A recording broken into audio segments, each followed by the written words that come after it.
Testing laboratories ने ये निर्णय लिया है कि प्रथम चरण में वो 5 से बढ़ाकर अब 10 सैंपल्स का पूल लगाएंगे और उसके पश्चात उसको और बढ़ाएंगे। आईसीएमआर के द्वारा 25 तक सैंपल को पूल करने की अनुमति प्रदान कर दी गई है। हमारी जो सर्वेलेंस की टीम्स लगातार कार्य करती हैं, उनके द्वारा 75,006 टीमों ने अभी तक काम किया है। हॉटस्पॉट के एरिया में इसके अलावे भी दूसरे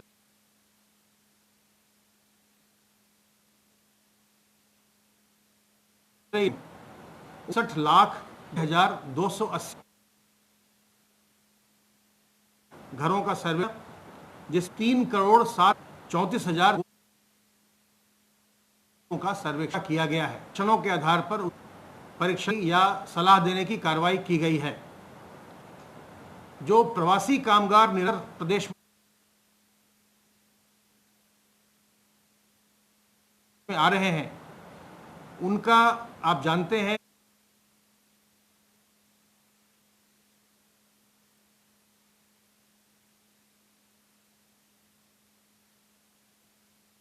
थर्मल स्क्रीनिंग के बाद जो लक्षण रहित होते हैं, उनको 21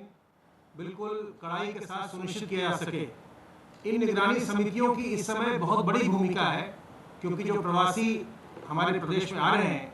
उनमें से कई जनपदों में इन्फेक्शन के प्रकरण भी सामने आ रहे हैं। उनको ये चाहिए, जो भी प्रवासी कामगार हैं, वो यदि होम क्वारंटाइन में भेजे गए हैं तो इसका पालन वो कड़ाई से करें और अपने घर में भी अपने बुजुर्गों से, जिन लोगों को पहले से कोई बीमारी हो उनसे, अथवा गर्भवती महिलाओं से वो दूरी बनाए रखें, ताकि उनमें किसी प्रकार का संक्रमण न जाने पाए। एक व्यवस्था हम लोगों ने प्रवासी कामगारों के लिए ये भी किया है कि जो हमारी आशा वर्कर होती हैं, वो इन प्रवासी कामगारों के घर पे जाके उनका हालचाल पूछती हैं और उनके हालचाल के आधार पर फिर उसकी डेटा एंट्री होती है सर्वेक्षण के आधार पर, और फिर उस पर आगे चिकित्सा विभाग कार्रवाई करता है। अब तक आशा वर्कर्स के द्वारा 2,62,638 प्रवासी कामगारों का सर्वेक्षण किया जा चुका है, जिसमें से 305 लोग किसी न किसी लक्षण वाले मिले हैं, जिनमें कि कोई सर्दी, खांसी, जुकाम या सांस लेने में तकलीफ आदि, और इन सबों का सैंपल लेकर के इनका परीक्षण करवाया जा रहा है। यह कार्य निरंतर चल रहा है। जो हमारे निजी चिकित्सकों ने और जो निजी नर्सिंग होम हैं, अस्पताल हैं, उन्होंने माननीय मुख्यमंत्री जी से अनुरोध किया था कि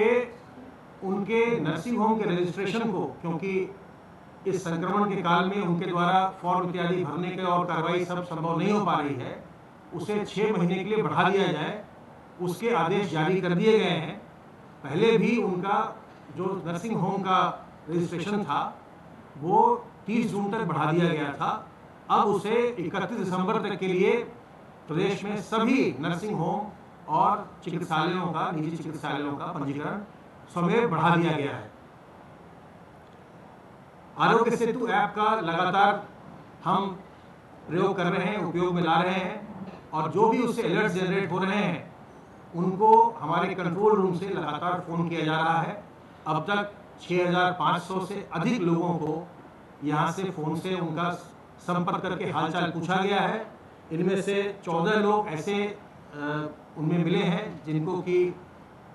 परीक्षण के बाद वो पॉजिटिव पाए गए, वो अस्पतालों में भर्ती हैं, उनकी चिकित्सा हो रही है, और 58 लोग ऐसे उसमें हैं जिन्होंने बताया कि उन्हें किसी न किसी प्रकार की कोई पहले से बीमारी है, उनको सलाह दी गई है कि वो संक्रमण से बचें। इसके अलावा अन्य सभी लोगों ने, काफ़ी लोगों ने ये बताया है कि वो सतर्क हैं और उनको अभी कोई इस समय समस्या नहीं है। आपके माध्यम से एक बार फिर से मैं दोहराना चाहता हूं कि इस संक्रमण का वर्तमान में कोई वैक्सीन अथवा कोई दवा नहीं है। इससे हम सतर्क रह के अपना बचाव कर सकते हैं और वही सबसे सशक्त माध्यम है। इसके लिए साबुन और पानी से बार बार हाथ धोना, अपने मुंह और नाक को, चेहरे को फेस कवर से ढक कर रखना, चाहे आप किसी मास्क से ढकें या गमछा, रुमाल, दुपट्टे से आप उसको ढकें, लेकिन जब भी आप सार्वजनिक स्थल में जाएं तो अपने मुंह और नाक को ढक कर रखें और सोशल डिस्टेंसिंग मेंटेन करें। कहीं भी आप सार्वजनिक जगह में हो तो लोगों से 2 गज की दूरी मेंटेन करें, जिससे कि आपको कोई संक्रमण ना होने पाए। अगर आप अपने चेहरे को ढकेंगे तो यदि आप संक्रमित हैं, दूसरों को संक्रमण नहीं देंगे, और अगर आप संक्रमित नहीं हैं तो आप दूसरों से संक्रमण नहीं पाएंगे। इसलिए मुंह और नाक को ढकना बहुत ही ज़रूरी है। और अंत में मैं आपको इतना ही कहना चाहूँगा आपके माध्यम से कि सबसे ज़रूरी बात यह है कि हम अपने बुजुर्गों को, जिन लोगों को पहले से कोई बीमारी है उनको, गर्भवती महिलाओं को, उनसे हम दूर रहें, उन्हें हम बचाएं, उन्हें किसी प्रकार से संक्रमण न हो, ये हमारा प्रयास होना चाहिए। क्योंकि जो भी समस्या आ रही है ये देखा जा रहा है कि इन्हीं लोगों में संक्रमण होने पर इनकी तबीयत ज़्यादा खराब होती है, इसलिए इनका हमको विशेष ध्यान रखना है। अब मैं अनुरोध करूंगा अपर मुख्य सचिव गृह से कि वो आगे की बातें बताएंगे।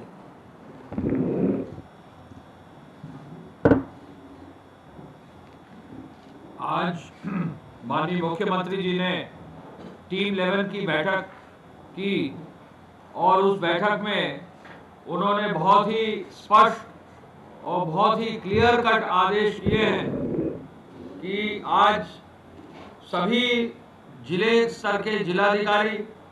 जिले के जो पुलिस के अधिकारी हैं वो ड्राइव चलाएं और प्रत्येक जनपद में जो भी लोग पैदल चल रहे हैं, जो भी लोग साइकिल से चल रहे हैं, जो भी लोग कहीं किसी ट्रक पर चढ़ गए हैं, उनको वहाँ चलने न दें, उतारें, उनकी प्रॉपर भोजन पानी की व्यवस्था सुनिश्चित करें और फिर क्वारंटाइन सेंटर ले जाकर उनको विशेष रूप से जो है अपने घर तक, होम क्वारंटाइन तक भेजने की व्यवस्था करें। मुख्यमंत्री जी ने डीजीपी साहब को, सभी पुलिस अधिकारियों को ये आदेश दिया है कि प्रत्येक थाने में एक दल गठित कर दिया जाए, टीम गठित कर दी जाए। जो इस तरह के लोग सड़क पर चल रहे हैं उनसे अनुरोध करके, उनको समझाकर, उनको प्रॉपर वाहनों की व्यवस्था देकर उनको अलग अलग जनपदों को भेजते हुए क्वारंटाइन सेंटर के माध्यम से उनकी जो है विवरण उपलब्ध कराते हुए उनको जो है घर तक भेजा जाए। मुख्यमंत्री जी ने ये भी आदेश किया है कि प्रत्येक जनपद में रोडवेज की बसें तो लगी हैं, लेकिन साथ साथ निजी वाहन भी, निजी बस, निजी जो है गाड़ियां भी जो है हर हालत में जिलाधिकारी आज ही उनको जो है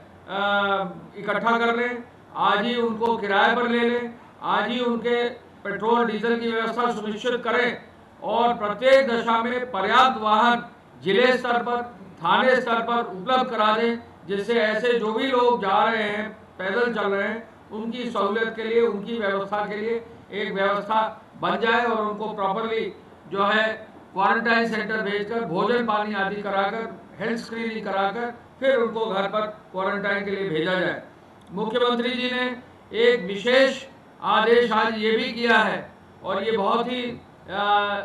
एक विशेष उनका जो है कह लीजिए उनका एक प्यार है उनका कि जो भी हमारे श्रमिक, जो भी हमारे पैदल चलने वाले व्यक्ति, कहीं भी जो है बॉर्डर पर कोई भी व्यक्ति अगर आ रहा है तो हम लोग प्रयास करें कि उनको एक पानी की बोतल जरूर दिला दें, यथासंभव भोजन की व्यवस्था भी जरूर करा दें। तो प्रदेश के बॉर्डर पर जो भी लोग आ रहे हैं उनको एक सम्मानजनक तरीके से जो है उनको आमंत्रित करके, सम्मानजनक तरीके से जो उनकी व्यवस्था कराकर, जो भी पैदल चल रहे हैं कि जो भी साइकिल से हैं, उनको बसों से और झांसी से, सहारनपुर से अब ट्रेन चालू कर दी गई है, ट्रेन और बस से जो है उनको अपने गृह जनपद भेजने की व्यवस्था की जाए। आपको मालूम है कि पूरे प्रदेश में अब तक 380 ट्रेनें जो है आज अभी इस समय तक आ चुकी हैं और मुझे बताने में खुशी है कि मुख्यमंत्री जी का आदेश था कि पूरे प्रदेश में जहां संभव हो वहां उस जनपद में ट्रेन के रुकने की व्यवस्था, ट्रेन को उतारने की व्यवस्था की जाए। तो अब 48 जनपदों में ट्रेन के स्टेशन पर बाहर से आने वाले कामगारों को, श्रमिकों को उतारा जा रहा है। रेलवे के विभाग ने, डीआरएम्स ने, यहाँ के जो सीनियर ऑफिसर्स हैं, चेयरमैन रेलवे बोर्ड ने, सभी ने बहुत सहयोग दिया है और रेल विभाग पूरे प्रदेश में, उत्तर प्रदेश में सबसे ज़्यादा गाड़ियाँ रेल की जो है रेल के पूरी रेक्स जो है उपलब्ध करा रही है। अब तक 380 ट्रेन जो आई हैं उसमें आगरा में आई हैं, कानपुर में आई हैं, लखनऊ में 34 ट्रेनें अभी तक जो है भिन्न भिन्न जनपदों भिन्न भिन्न प्रदेशों से आई हैं। जौनपुर जैसे जिले में 25 ट्रेनें आ गई हैं। गोरखपुर में पूरे देश में रिकॉर्ड है कि गोरखपुर में 57 एक जिले में 57 ट्रेनें आई हैं। ये कहीं भी किसी भी प्रदेश में किसी जनपद में इतनी अधिक ट्रेनें नहीं आई होंगी। बलिया में 14 ट्रेनें आ गई हैं, प्रयागराज में 25 ट्रेनें आ गई हैं, 18 ट्रेनें वाराणसी में आ गई हैं, 13 ट्रेनें आजमगढ़ में आ गई हैं, गोंडा में जैसे जिले में 25 ट्रेनें आ गई हैं। इसके साथ साथ बस्ती में 12 ट्रेनें आ गई हैं। देवरिया जैसे जनपद में अभी हमने नया स्टेशन खोला है, वहां भी 7 ट्रेनें आ गई हैं। कुल मिला के 380 ट्रेनें आ गई हैं और अब आगे आने वाले समय में लगभग 626 कुल ट्रेनों की व्यवस्था हमने सहमति दे दी है, जिसमें से 380 आ गई हैं। लगभग 250 ट्रेनों की सहमति भिन्न भिन्न प्रदेशों में है। माननीय मुख्यमंत्री जी ने आज जब समीक्षा की तो ये पाया कि 1 मार्च से 30 अप्रैल तक हमारे प्रदेश में 6.5 लाख लोग अलग अलग प्रांतों से आए हैं। विशेष रूप से दिल्ली से और दिल्ली के बॉर्डर से जो है एक जो पूरा अभियान रोडवेज की बसों का चलाया गया, सब मिलाकर 6.5 लाख लोग आए हैं। आज की तारीख तक 6.5 लाख लोगों के साथ साथ 4,70,000 केवल ट्रेन से लोग आए हैं। इसके साथ साथ जो बसों की व्यवस्था की गई, हरियाणा से बस की गई, मध्य प्रदेश से बस की गई, राजस्थान से बसें की गई, उत्तरांचल से बसें की गई, कोटा के छात्रों के लिए विशेष बसें की गई। इसके साथ साथ प्रयागराज की बसों को भी लगाया गया। कुल मिलाकर बसों के माध्यम से 70,000 लोग जो है अलग से उनको लाया गया है और निरंतर प्रतिदिन राजस्थान और हरियाणा से बसों से लगभग 100 से 200 बसों से लगभग 5 से 7,000 लोग निरंतर प्रतिदिन आ रहे हैं। तो एक और 6.5 लाख लोग 30 अप्रैल तक आए, 4,70,000 लोग अभी ट्रेन से आ चुके हैं, 70,000 लोग कम से कम बसों से आ चुके हैं और लगभग 1.5 लाख से अधिक ही लोग जो है अपने निजी वाहन से जो बॉर्डर से आए हैं। कुल मिलाकर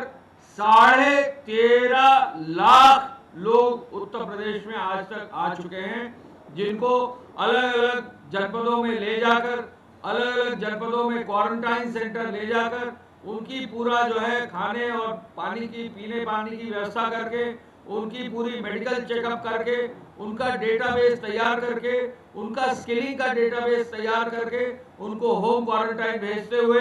होम क्वारंटाइन में जाने के बाद गांव समिति में जो निगरानी समिति है उनके जो है उनको सूचना देकर उनके माध्यम से पूरे प्रदेश में व्यवस्था की जा रही है। 13.5 लाख लोग हमारे प्रदेश में अब तक आ चुके हैं। ये रिकॉर्ड है, पूरे देश में सबसे अधिक लोग जो है उत्तर प्रदेश में आए हैं। 380 ट्रेनें जो आई हैं, आज एक नया रिकॉर्ड हुआ है। गुजरात राज्य से 201 ट्रेन 201 ट्रेन आज तक आ चुकी हैं। महाराष्ट्र से 72 आ चुकी हैं, कर्नाटक से 13, पंजाब से 67 ट्रेन आ चुकी हैं, केरल जैसे राज्य से भी 5 ट्रेनें आ चुकी हैं, तेलंगाना जैसे राज्य से 5 ट्रेनें आ चुकी हैं, आंध्र प्रदेश से 2,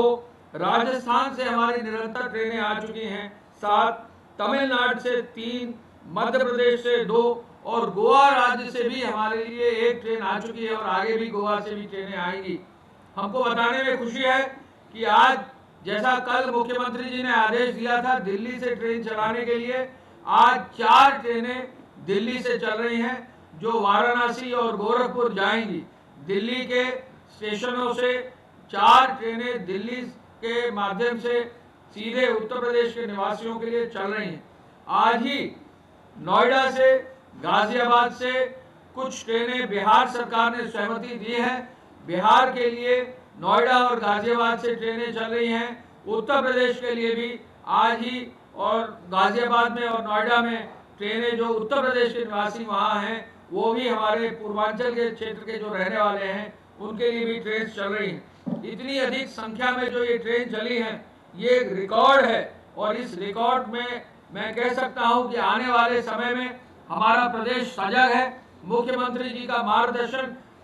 पल प्रतिपल मिल रहा है, चाहे वो व्यक्ति बॉर्डर पर हो, चाहे वो व्यक्ति बस से आ रहा हो, चाहे वो व्यक्ति ट्रेन से आ रहा हो, कोई भी साधन से आ रहा है, उनका एक ही आदेश है कि सम्मान से व्यवस्था के अनुरूप मेडिकल चेकअप करा के पूरा क्वारंटाइन सेंटर ले जाके घर तक पूरा उनको निःशुल्क पूरा पहुंचाया जाए। बॉर्डर पर जो पानी पीने की व्यवस्था है, भोजन की व्यवस्था, ये एक नायाब व्यवस्था होगी और हमारी कोशिश होगी कि प्रदेश के जितने भी बॉर्डर हैं, मुख्यमंत्री जी के आदेश का पालन जल्दी से जल्दी कर दिया जाए। आपको मालूम है कि पूरा यूपी एसआरटीसी का बेड़ा जो है सभी लोगों को घर पहुंचाने में, घर तक लाने में लगा दिया गया है। आज की तारीख में लगभग 9,267 बसें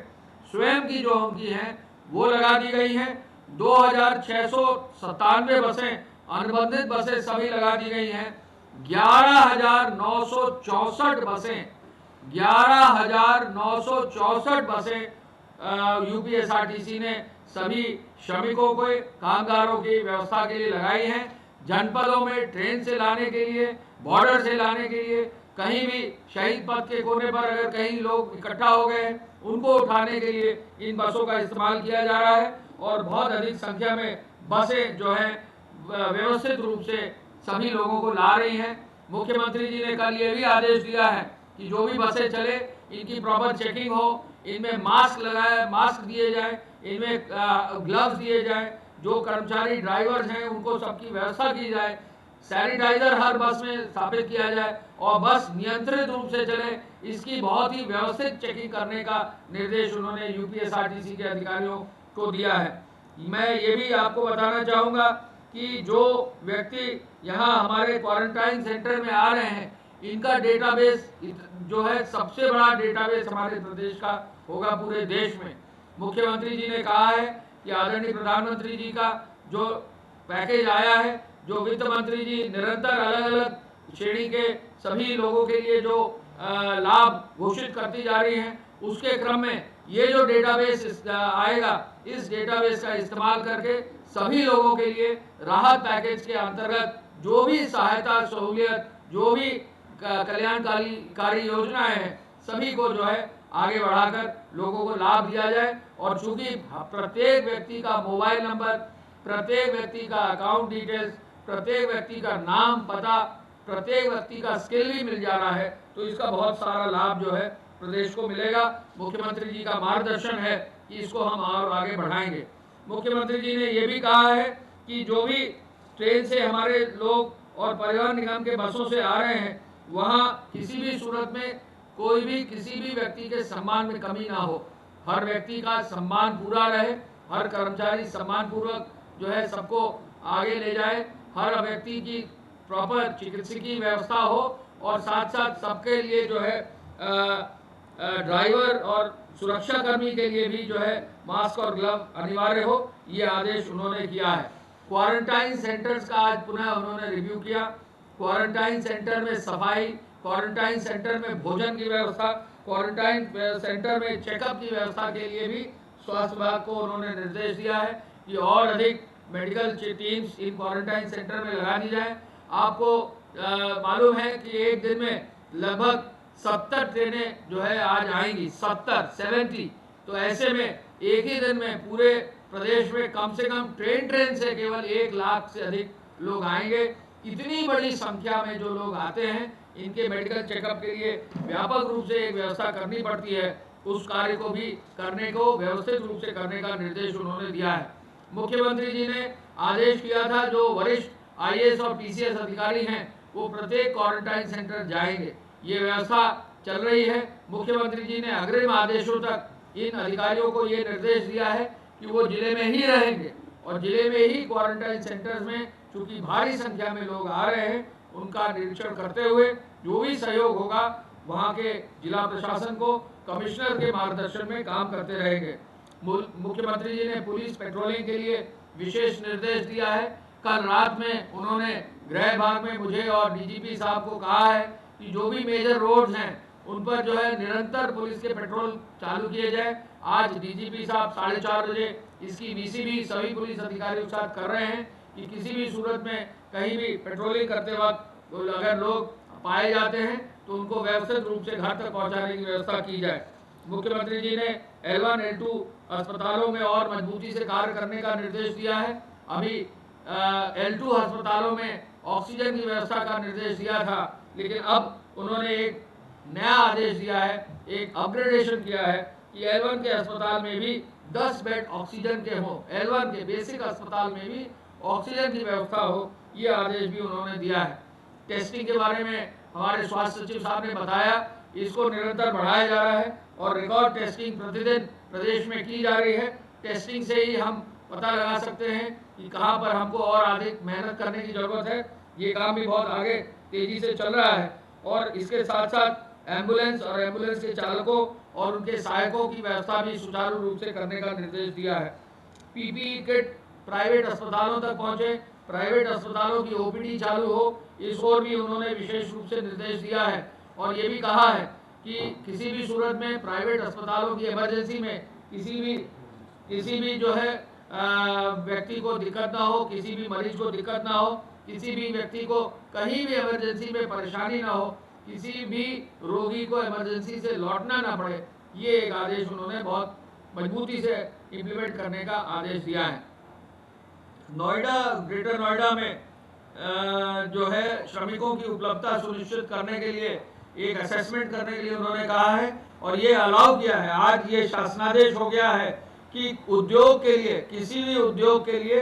किसी भी जगह यदि उसको कहीं प्रदेश के अंदर से कहीं और से मजदूर लाने हैं, कहीं और से टेक्निकल स्टाफ लाना है, तो जिलाधिकारियों को ये अधिकार दे दिया गया है कि अगर कुछ लोग जो है गोरखपुर में बैठे हैं, 50 या 55 मजदूर बैठे हैं, जिनको अगर लखनऊ में आकर काम करना है तो ये अनुमति भी दी जा सकती है कि एक जिले से दूसरे जिले तक जो कुशल श्रमिक हैं, जो स्किल स्टाफ है, टेक्निकल स्टाफ है, उनको अलाउ जिलाधिकारी कर सकते हैं। इसी तरह नोएडा, ग्रेटर नोएडा में यदि बाहर से कहीं से श्रमिक लाने की आवश्यकता है तो इसकी भी अनुमति अब शासनादेश के तहत, मुख्य सचिव के शासनादेश के तहत दे दी गई है।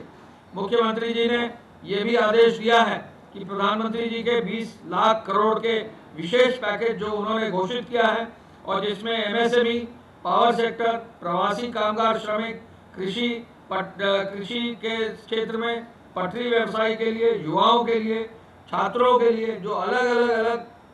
हर वर्ग के लोगों को जो राहत दी जा रही है, इसके अंतर्गत, राहत के अंतर्गत जल्दी से जल्दी हर विभाग, जो भी उसके अपर मुख्य सचिव और प्रमुख सचिव हैं, वो कल्याणकारी योजनाएं बनाएं और भारत सरकार के पैकेज के अनुरूप उनके प्रस्ताव को देकर। अब तक 380 ट्रेनें यूपी आ चुकी हैं। अपर मुख्य सचिव, प्रमुख सचिव गृह अवनीश अवस्थी को आप सुन रहे थे। 48 जिलों में ट्रेनों के जरिए श्रमिक पहुंच रहे हैं। गोरखपुर में रिकॉर्ड 57 ट्रेनें पहुंची हैं।